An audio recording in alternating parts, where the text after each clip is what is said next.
don't really want to watch this video. I just don't think it's worth your time.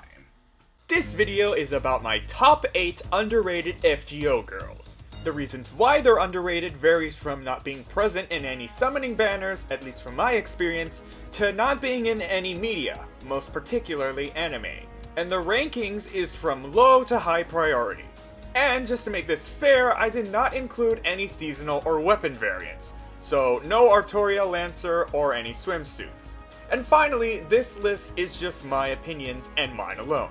I'm sure someone else has a different opinion on these characters, which I would like to hear in the comments below. Without further ado, let's begin. Number 8. I think this one's a good start to this list, and it's Boudica, the Rider. While she's an easy unit to get as a 3-star unit, she hasn't appeared in any media at all. I don't know why, but hey, at least she's in the arcade game, I guess. Okay, the only reason why she's placed this low on the list is for 2 reasons. Number 1, she's somewhat of an underperforming unit. Well, since she's a 3-star unit, that means she has low damage output and an underwhelming support NP. And number 2, I'm sure a lot of you think she's too overrated in the sexual appeal, and I can see where you're all coming from. I can tell which female character feels too overly sexualized, but there's something about Boudica that doesn't really give me that vibe at all. Overall, Boudica is an underrepresented character, but I can see why and how people don't think she needs to be in any anime, so yeah. Number 7. Quinn's a nice little number. She's pretty hot, rocking that Chinese bodysuit and hair buns like Chun-Li. She would be pretty good in anime form. However, the reason why she's placed this low on the list is pretty similar to Boudica. She has low damage output with a situational support NP, but she also gets outclassed by another Lancer who I'll get to later on in the video. Even if that's the case, she's still worth mentioning in this video. Number 6. Alright, so this was a bit of a hard one. The reason why I put her on this list is because I know she has somewhat of a following. Is she better than Qin in terms of bodysuit design? Maybe, but still doesn't compare to the one that completely outclasses her in design and weaponry. I find it very weird that not only is she not in any anime form, but also that only her swimsuit variant is in the arcade game, but not her original variant.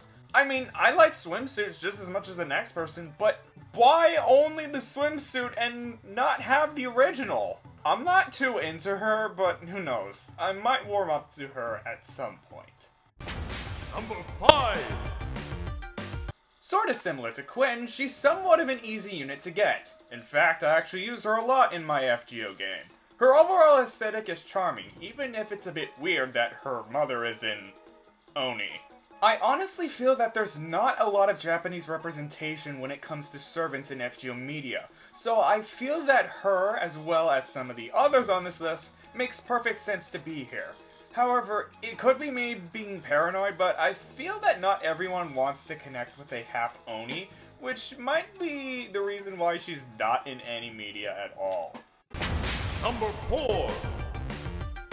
This girl has quite a following compared to the others I've showed off so far. So how come she's not in any anime at all? I mean, she's got a really good design, her gameplay is good, and she has the best voice actress you could ever ask for. Again, I feel there's a lack of representation when it comes to Japanese servants within FGO media. I know she has a cameo somewhere in an FGO anime, but to me that barely qualifies as anime representation. Number 3. Okay, I know what you're all thinking. Why is this Maria Rose / Rainbow Mika clone on this list?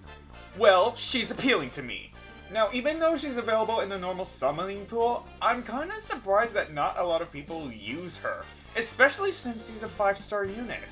Now, while you guys think of her as underwhelming, I still like her a lot and feel that she needs to be in anime form. And no, as I said before, cameos don't count. Number 2. Ah, this girl. She's perfect. She has the sexiest design that's balanced in every way. She has the strongest, most badass voice you could ever imagine. She hits like a truck. and she has quite the following. So how come she hasn't appeared in anime form? She was only mentioned in the first FGO movie, and that's it! And let's not forget the fact that she's a limited unit, and I haven't summoned on any of her banners as of recording this! She's the perfect Lancer, yet so underrepresented in all media, and unavailable for me to personally use at all! I'm gonna keep being angry until that changes!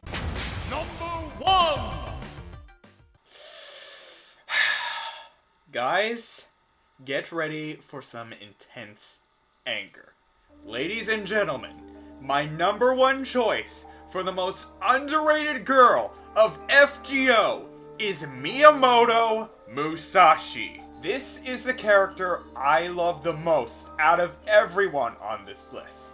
Best Japanese design, strong gameplay, perfect voice acting, everything about her is godlike. Unfortunately for me, she's a limited unit, so I can't get her right now. How am I supposed to enjoy this game to the full extent and complete my goal when I don't even have her? Because God knows how long that's gonna be. If it's gonna be an eternity, I'd rather go play Genshin Impact, since I have a good amount of samurais who already fill that role for my heart. Maybe this is why Fate is dying right now, because it's getting shafted by Genshin! Oh, and even worse, she's not in any anime whatsoever. Aside from some cameos, the closest we have to that is this little pillow plush in the Fate Grand Carnival opening. That's it! That's all you get! Is this what Type Moon does for all of its underrated female characters? It probably must be, because clearly they would rather focus on investing all their time, money, and resources on their ugly-ass male characters like it's fucking Dragon Ball Z. Yeah, that's right, I said it, Dragon Ball Z is ugly.